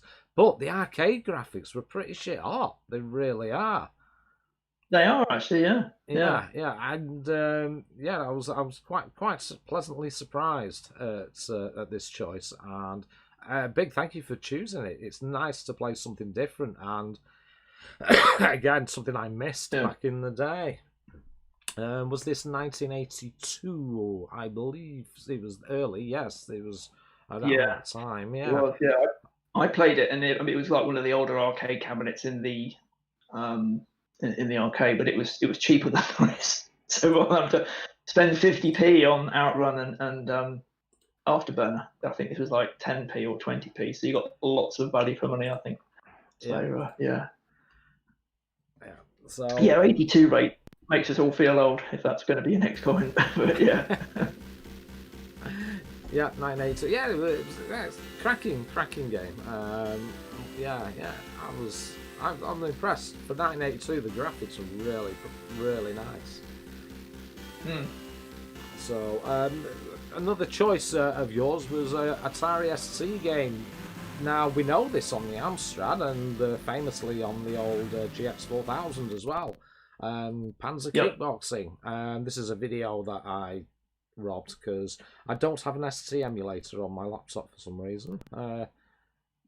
So I just thought I'd do the thing. Yeah. So cracking game on the old GX. Nice bit of kit also on the old Atari. Yeah, it was really good actually. So I got really addicted to this. It was quite good because there was so many different moves. You could customize which moves, if I remember rightly, that you could assign. So there was like but it was good to get into, and you could choose your player. There we go, it's customizing it now. And I managed to get up to Panzer, but I could never actually beat Panzer. It was the only guy I couldn't beat in the end. So I managed to beat everybody else apart from Panzer, because he was top dog. Which is why the game was named after him, I guess. But yeah, it was really good as a beat 'em up. I mean, I kind of had previous beat 'em ups that weren't so good, but this kind of ilk, like IK Plus, which was really good. Don't get me wrong, but nothing at all like this. And also there was Where the Exploding Fist. I think that was my first fighter that I had on my on my AMI. But yes, to me just showed off the nice graphics and stuff of the ST. The STE in particular. So, but yeah, good game. Yeah, lovely graphics. Obviously it's a high resolution, but it's quite nice to see that the GX version of this is pretty faithful to, and the graphics almost on par with the 16-bit ones. Yeah. So yeah. I think they've used motion capture or something like that as well, because the sprites, the fighters are actually really quite smooth as well. Follow through, and the collision detection is actually pretty decent as well, which it's not decent because you end up swearing at the game. So this one was was good. Yeah, quite impressive. Quite an impressive game. And yeah, it's happy days. I used to love me beat-em-ups. Like you mentioned, Wave the Exploding Fist. That was a favourite of mine. I used to love the old, and obviously the International Karate and stuff like that. So no, this was nice. It was a more polished version, really. Yeah, definitely. Yeah, certainly on the it was pretty good. Yeah, quite a few animation frames used as an overlook. Yeah. Sir, would you like a break? Because I need to go to the toilet. Okay. Yeah, so I'm going to have a quick break. What I'm going to do is I'm going to put some music on in the background for everybody while we just literally go for a quick toilet break, grab a drink and whatever, and then we can move on to the next section as such. So what I would like to do, hopefully this will load up, is I've just got something loading up in the background. So. Oh, don't you worry, Anna. Don't you worry, Anna. There's plenty of time to go. We've just finished the gaming section. We've got the TV and movies, etc. to do yet, honey. So yeah, we're just gonna have a quick break, and there we go. And today's break music is courtesy of the old Amstrad, and it's from the Sacred Armour of Antiriad. Great bit of music. So what I shall do is put my old microphone next to it, hopefully without breaking anything. should be coming through now. And I just will knock these off and we'll have a quick break, mate, okay? Right, quick break.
There we go.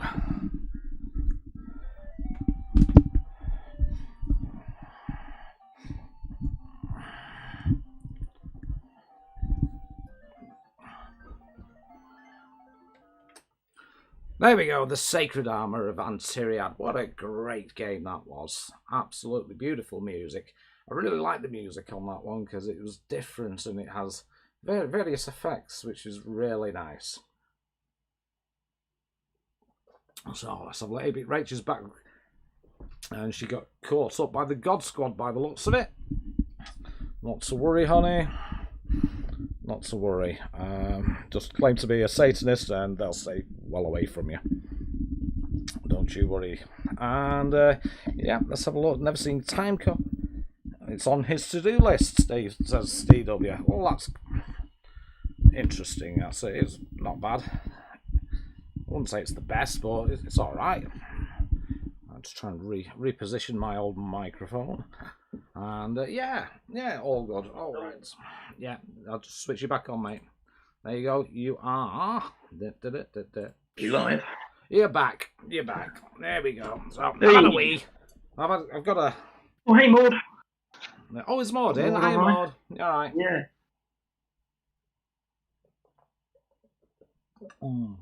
And thank you, everybody, for sticking with me while I had a quick piss.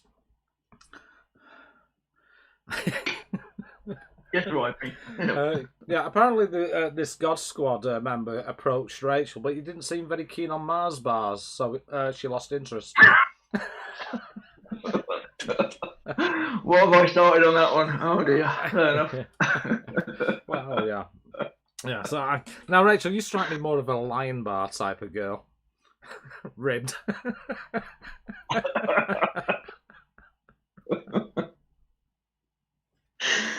Oh dear.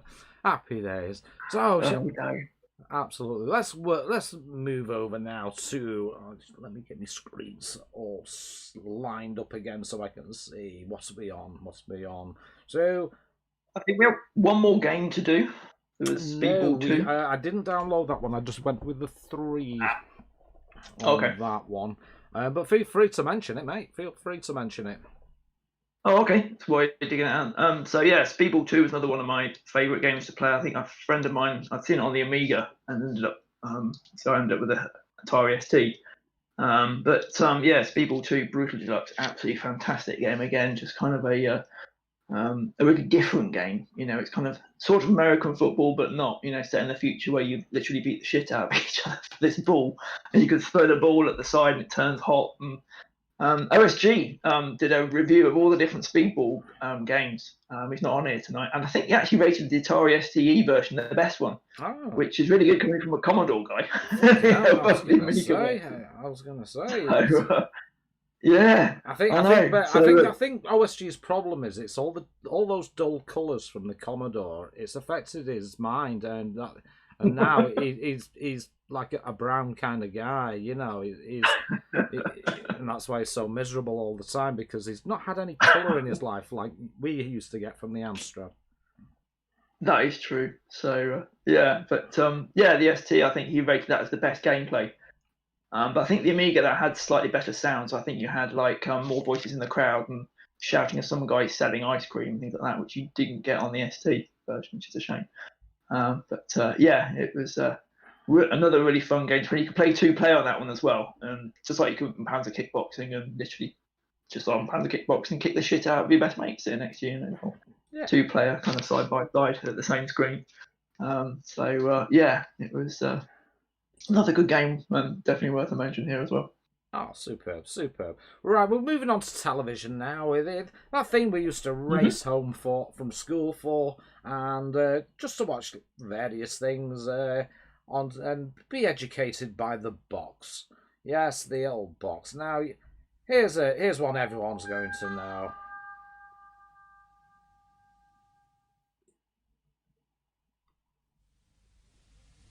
Here is the clock, the Trumpton clock, telling the time steadily, sensibly. Yep, it's Trumpton. Absolutely one of my favourite shows for a long time when I was little. So this was on in the 80s. Very much 80s-esque type life as well. You know, there's the horn ringing, everybody coming out, and so there was also Camberwick Green as well, which was I believe set also in Trumptonshire as well. That started off with a music box, and if you've got that one as well, whereas it's where the character of that particular episode would come out the middle of the music box, so like Windy Miller and a few others, I've forgotten their name now. And then there was also Chigley as well, which used to be on really early on the Sunday morning. And that was the one with a steam engine, so I really loved that one. Probably Avocet should check that one out as well if he doesn't know it already. Oh, he's already commented. There you go. Oh, really? Oh, I missed that. Oh, okay. Yeah, Chigley, yes. So Chigley, I think, was probably my favourite, but I think all three of them I really enjoyed, and they really stayed with me for a long time. I was very little at the time, but I still remember those three programmes. They're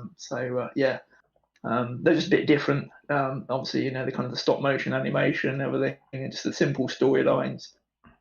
They don't make them like that anymore. So, nostalgia. Back in my day, we had real nostalgia. Of course, in my day, it was hard. Yeah. Anyway, we used to get up 2 hours before we went to bed, just to go to work. Work, luxury. All these would be lit real clean, leaving tarpaulin over the top of us, but home to us. Sorry, don't get me started on Monty Python. You'll never shut me up. Yes, FC Den Haag, the old school rave track, A Trip to Trumpton, is actually based on this TV show. They nicked the theme tune from it. Yeah. So there you go. Pew pew, Barnum Who, Cuthbert Diddle Grub. Yeah. Definitely. Repeat. Now, here's one I remembered when I saw it. Yes. Yep, The Box of Delights. Yeah. So I actually bought this on DVD last Christmas, or Christmas just before, the one just gone. And I was trying to convince my kids to sit down and watch it, saying, you know, it's really good. And I think they lasted probably about 5 minutes. Oh, I don't understand it, you know. It's not like, you know, it takes a while to get going. You know, it takes maybe at least 2 episodes to really get going. Yeah. And it was just the concept, again, was really good. You got this little box that could make you fly, which, God, which kid didn't want to fly? Or was it just me? Anyway. So yeah, and then another one that could make you go really small, so that you could then potentially play with your toys, with them being life size, which I just thought, was fantastic. You could drive your own car, toy cars around and stuff like that. So it's just the whole premise, I think, was interesting, and the kind of, the whole it being a mystery. And also there was a book, so it was based on a book, and I read the book at primary school, I think it was, and that's even better than the series. Obviously, there's certain things they just, I think, technically couldn't do or didn't have time to do. And so if you ever get the chance to read the book, if you're into books, then that's definitely one to read as well. It's a lovely little innocent Christmas story, just a nice escapism as well. And as I say, you can get it on DVD now as well. And I watched it last Christmas and this Christmas just gone as well. And it's a bit different, and I love it. It's really good. Definitely my Christmas. I was sat trying to find this intro, and I thought, I said, I'm sure I remember this. And then I started searching YouTube, and of course you can't. It's BBC. You ain't gonna open the hell of getting it on YouTube. And but bloody hell, my missus, she was going, I remember this. My missus went apeshit. She went apeshit. So I literally spent the day trying to find pirated dodgy copies of this just so I could play it for the missus. Brilliant. It's not very often the missus will join in on all the retro stuff, but she loved that. She actually, I was playing the tune on my laptop and setting up and lining it all up into the screen and stuff like that, and she went bang like that, magic box. And I went, what? You know this kind of thing. It was brilliant. Absolutely brilliant. So, yeah. So, if anybody knows of a dodgy site where I can get these for free. Well, I have them on DVD, so there might be something that we could do. Yes. So, we can maybe do a live stream in private. Lend them to you or something, Yeah. Something legit, of course. I'm sure we can sort something out. But, yes, just to keep my wife happy. In fact, swap places. You bring your DVDs in from here, and I'll go to your house. Keep your wife happy, okay? Yes, and keep my wife happy. Yes. There we go. I'll bring a Mars with me. Oh no, let's just not go there. No. No, she won't, Rach.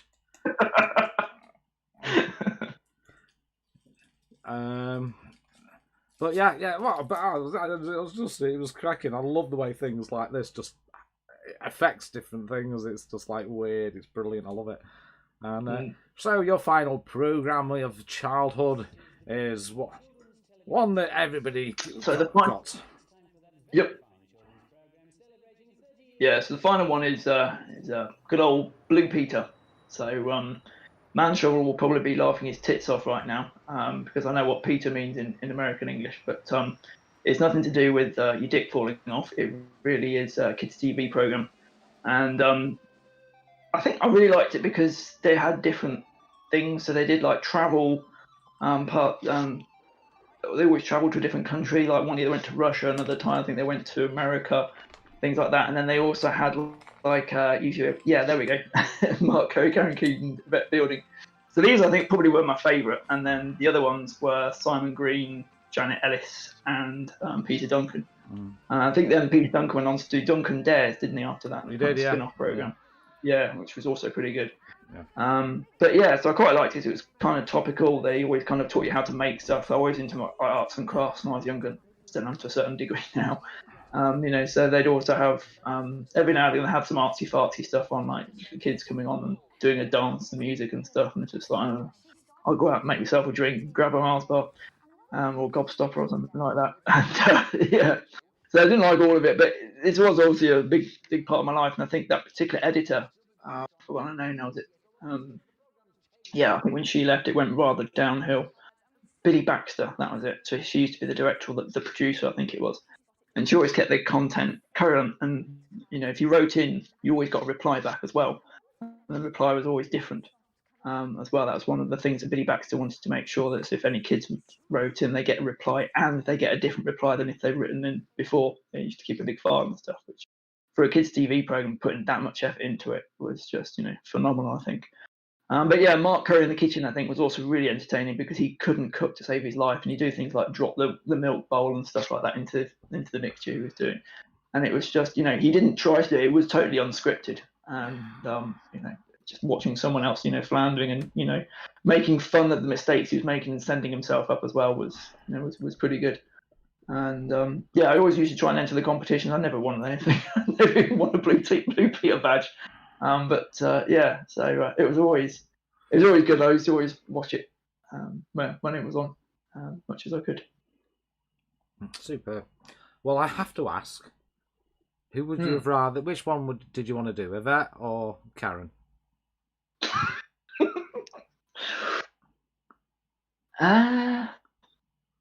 Probably Karen. Yeah, definitely. Yeah, no, I'd do Yvette. I'd do it. Don't get me wrong, I'd do anything, but I'd do Yvette. If it was a choice, I could only have one. It would have been Yvette for me. Okay, well that's all right then, because then me and you wouldn't clash then, would we? So one for each. So we could double date, couldn't we? We'd be fine. Yeah. Yeah, fantastic. Yeah. So yeah. So I was quite sad to hear. I don't know if we can get hold of them. I mean, maybe we can get Yvette to get hold of Karen. Because she does all these ghost programs now, doesn't she? So Karen Keating, no, she passed away, didn't she? Yeah, that's what I mean. But Yvette Fielding does all those ghost chasing things, so maybe she can get in contact with. See, raid the dead. Yes. Well, that'd be necrophilia for me. Oh dear, no, that's not Happy good. days. Oh yeah, no, I'll get ridden if I did that. I think. Yeah. So I think yours will smell worse than mine. So I think it was the perm. I think it's the perm. The perm does it for you. The perm does it for me. That feeling thing when she was young. Oh yeah, definitely. I'm getting excited watching it now. Anyway.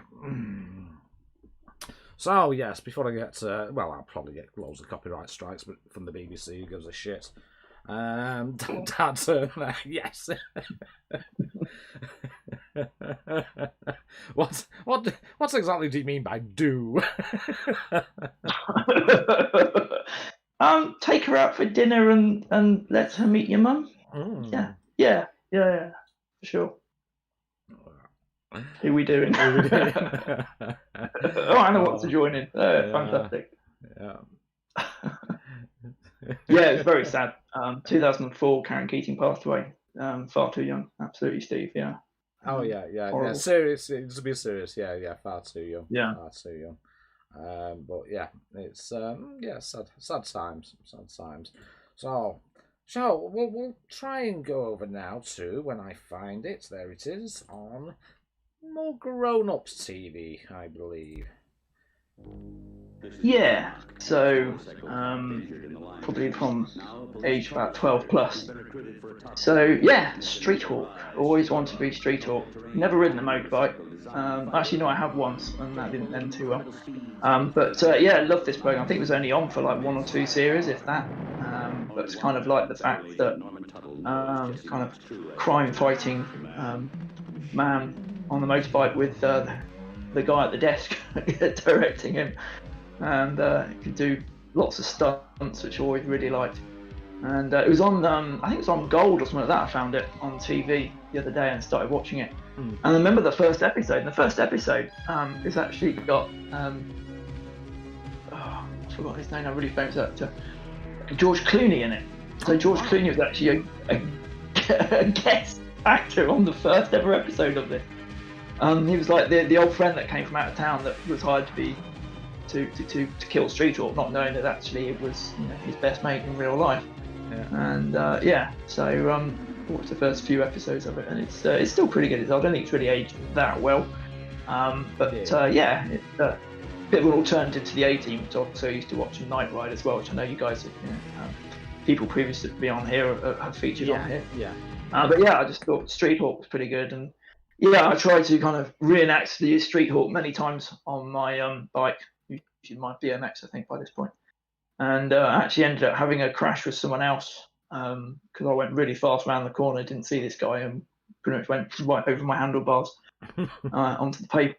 And a few serious injuries on that, but a few scrapes and grazes and stuff. So that was pretty cool. So it was pretty good. Yeah, two series. I remember it. I remember it. It was a cracking show, and I used to love the American Automan and Manimal. I don't know if you remember that one. I used to love that one. Yeah. Yeah, Simon McCorkin. Automan was another good one as well. Yeah, I did toy with putting that one on there instead of Street Hawk. I thought Street Hawk might have more people remember that. Yeah. Yeah, definitely. It's awesome. Some awesome shows we had in the 80s. And of course, all the music was absolutely stonking. It really was, because it was that Yamaha DX7 days of electronic music. Yeah. Which if you're not sure, it's an FM synthesizer, but a Yamaha DX7. All your bands used them. It was a hell of a machine, and bastard to program though. But yeah, I used to love all these shows, and we were saying, where was it last week? I don't know who I was talking to now. We were saying when oh bloody hell, it's playing that again. What would happen? You'd hear a theme tune and you knew it straight away. You knew it, and you just don't have that nowadays with TV programs. It could be anything, couldn't it? But you knew the theme tunes, and when you were in the playground, you used to sing it when you were reenacting it. So and that was the thing. I mean, these days with like Netflix, you can skip the credits anyway if you want to. So they don't really spend that much money, I think, really do much with theme tunes and credits these days. I don't know. I mean, everyone knew the A-Team, everyone knew Street Hawk and Knight Rider. In fact, mates of mine used to have the Knight Rider watch. So the alarm would go off and it would play the theme tune from Knight Rider, which was just fantastic. Yeah. Equalizer. Yeah, that was another cool one. July. Yeah, you're right. Yeah. July as well. July. Must organise you with the Retro Recollections. I think that'd be awesome. So if you're not in my Discord, get in my Discord and we'll get a list sent off to you. So moving from Street Hawk, that's right. About that. They changed it over. There's just so many funny things from this. I always used to quote lines all the time.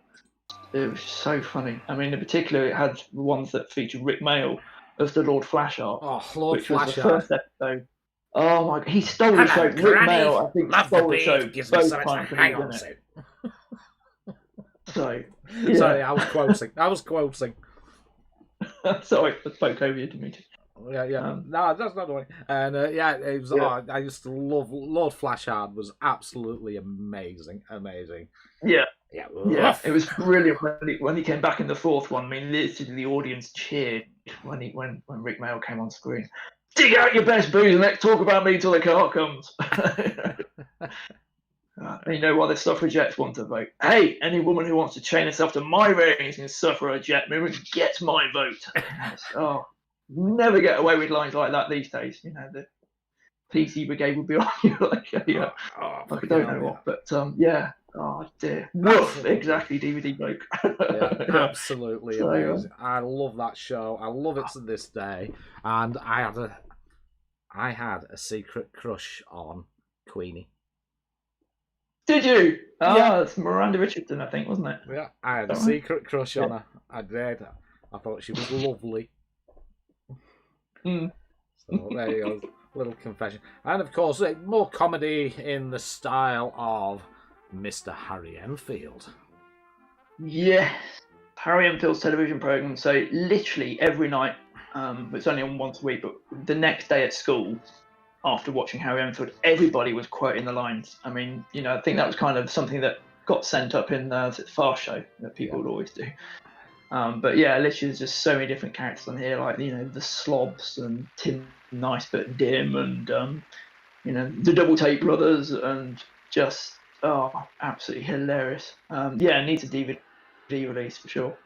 The old Gits, of course. The old Gits, the great rates you. And it's just, the characters on it was just so funny that as I said, just at school the next day, everybody was talking about it and quoting it. It's just fantastic. Absolute classic humour. I absolutely loved it. As you said, everything you had on TV, you'd be doing the quotes at school the next day. It was brilliant. And it was like, oh, did you see it last night? Yeah.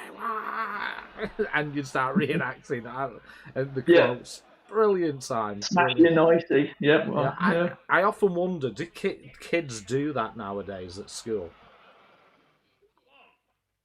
I think they do, but they don't do it for TV stuff. They do it from what they see in things like computer games and YouTubers, I believe. At least going from looking at what my son's now quoting from. Both of my sons quoting from, actually. And my youngest one, she watches YouTube for kids every now and again. She starts quoting stuff from out of there as well. Ryan's Toys or something like that she's quoting from. But so it's not necessarily TV programs anymore. I think it's just moved to a different media. Yeah, no, it's I don't know. It's just that it's just amazing. It's amazing that the memories I have, even though I'm older than you, of doing these things and doing the quotes.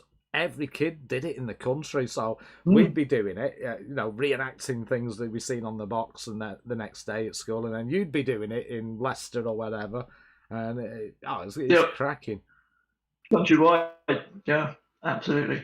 Yeah. 8-Bit Rach just mentioned about Bottom, Anna, mentioned about Bottom as well.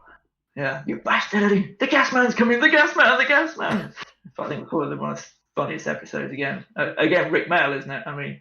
In fact, if I remember rightly, actually, in the Blackadder Goes Forth, when Lord Flashart's there, and he's flying ace Flashart, there was also Adrian Epperson, I think, was the bad guy from Nazi guy who captures Blackadder, isn't it? I think holds him hostage when Flashart comes to rescue him. Yeah. And so it's good that those two kind of finally made it together into an episode. So. Classic TV, for sure. Yeah, definitely. Now, I'm going to move on to the big screen now. Just a couple of movies that you chose. You did choose 3, but I thought it'd be a bit obvious to do Star Wars, to be honest. Okay. Yeah, I think I've done it about 30 times now. Pretty good. Yeah, so, but you picked a couple of movies that others, again, mean something to me, and others haven't picked yet. So I'm going to run the trailers for those, and I shouldn't get in trouble for trailers. I should be alright, but this one is very close to my heart. For one reason, and one reason only. Is Wyatt and Gary. Oh my god, she was gorgeous. Weird science. Absolutely amazing. Yeah. Kelly, oh my god, she's gorgeous. It's all in the name of what a woman. What a woman. She's alive. Alive. Be a party animal. Oh, they don't make them like that anymore. That's for sure. Yeah, I mean, this was just a real off the wall movie about 2 kids who essentially create a woman on their computer and then try to enhance her, and things go slightly wrong. They decide to try and show off. But it's pretty good because she kind of teaches them how not to be, such the nerds that they are, and actually to be cool and hang out and have parties. And it's a really, really funny movie. For those who haven't seen it, typical 80s movie, of course, as well. But I think I watched it at Christmas actually for the first time in a while, and it's cracking up all the different things. And very young Robert Downey Jr. in it. I forgot about he was in it as well. And guy from Twister on his name now, passed away recently as well. And Aliens. He was in Aliens. Yes, and Aliens. Yeah, well. Patman. Say his name again. Patman. Yes, that's right. Yeah. It's game over, man. Game over. Bill Paxton. There you go. Paxton. Right, yeah, Bill Paxton. Yeah. Absolutely. Yeah.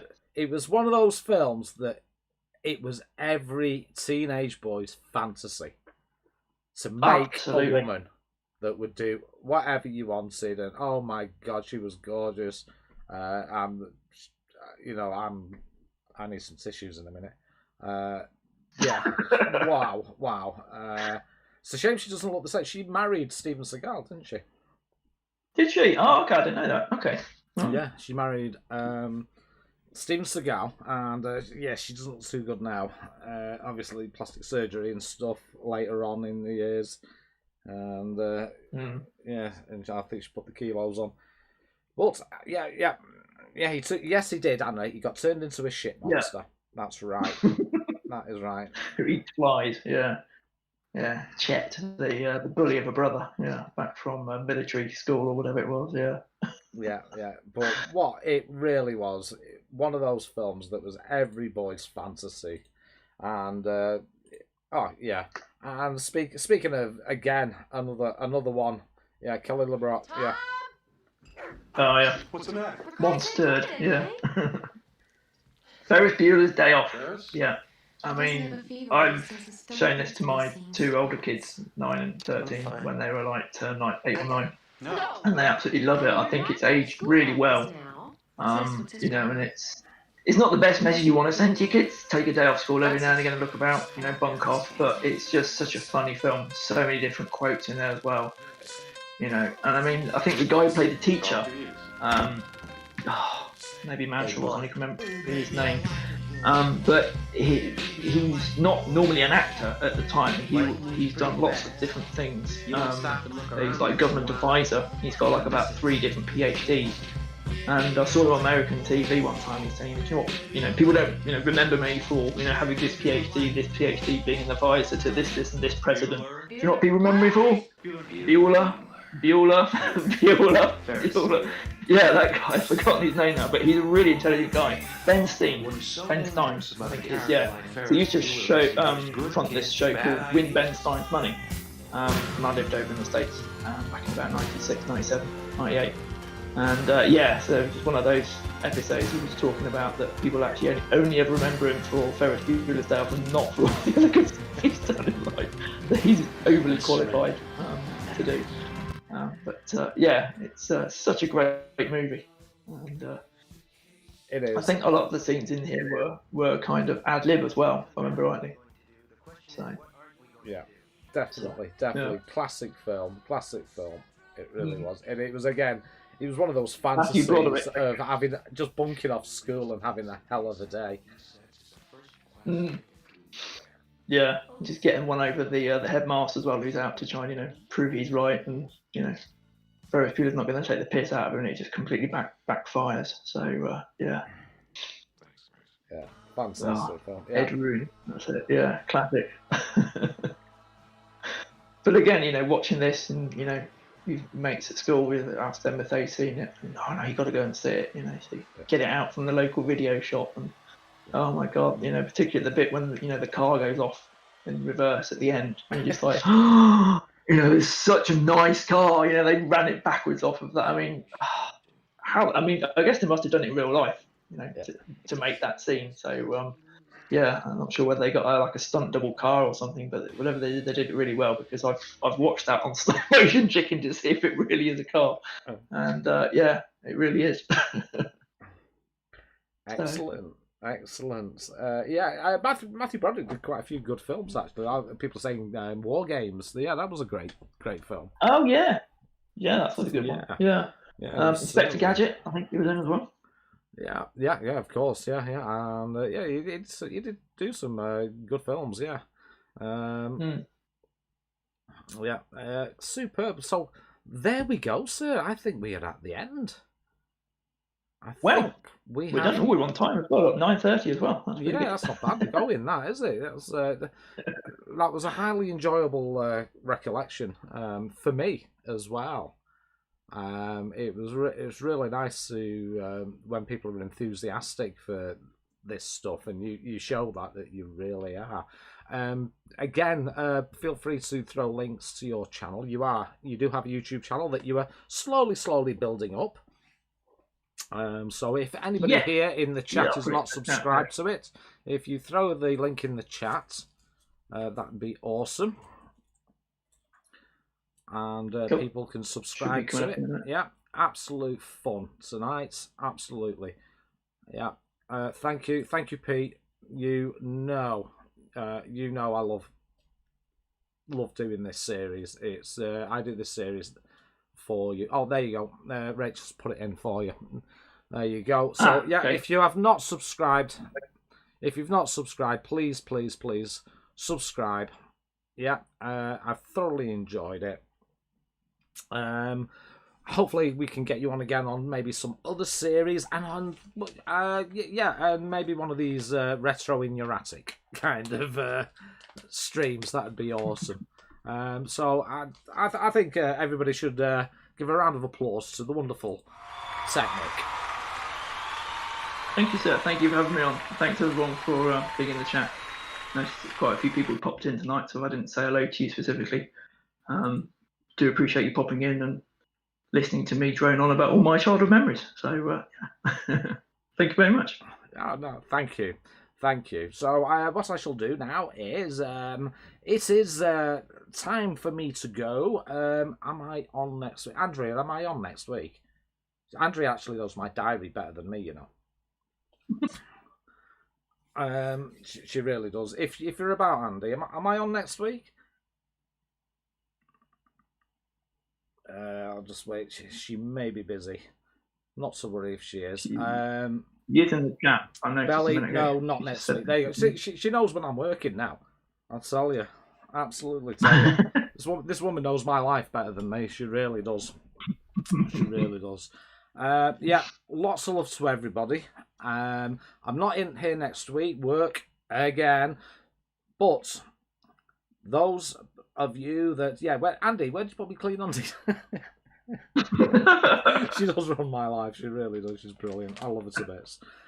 So I'm not on next week, and then I think my hours are getting cut down because I've requested that at work. So, which is awesome because I've just done far too many. So hopefully I'll be able to catch up on making videos and things like that. And now, all you in the chat, and I'm looking at you, Zypho. I want you on Retro Recollections, guys. Those who have not submitted their sheets, please do so. Anybody that wants to be on it, contact myself or Andrea on Discord. Gillard, I'm looking at you. And please, please, please, I would love to have you on. Sam, don't forget before you go to sleep to get it done. Just check me drawers, will you, love? See what you've washed and ironed for me. And please, it's not that bad, is it, Nick? No, it's been really good fun. Sorry if you changed my mind a few things as well at the last minute. So, I did say I wouldn't do it, and then I did it anyway. But thanks to you and Andrea for putting together and that wallpaper as well, Andrea. I don't know if you could send me a copy of that offline if you got a PNG or JPEG or something like that. I'd love a copy of that because that's just kind of my life growing up. So it's been fantastic. Thanks so much for having me on, and again listening to me drone on about all my boring stories from childhood.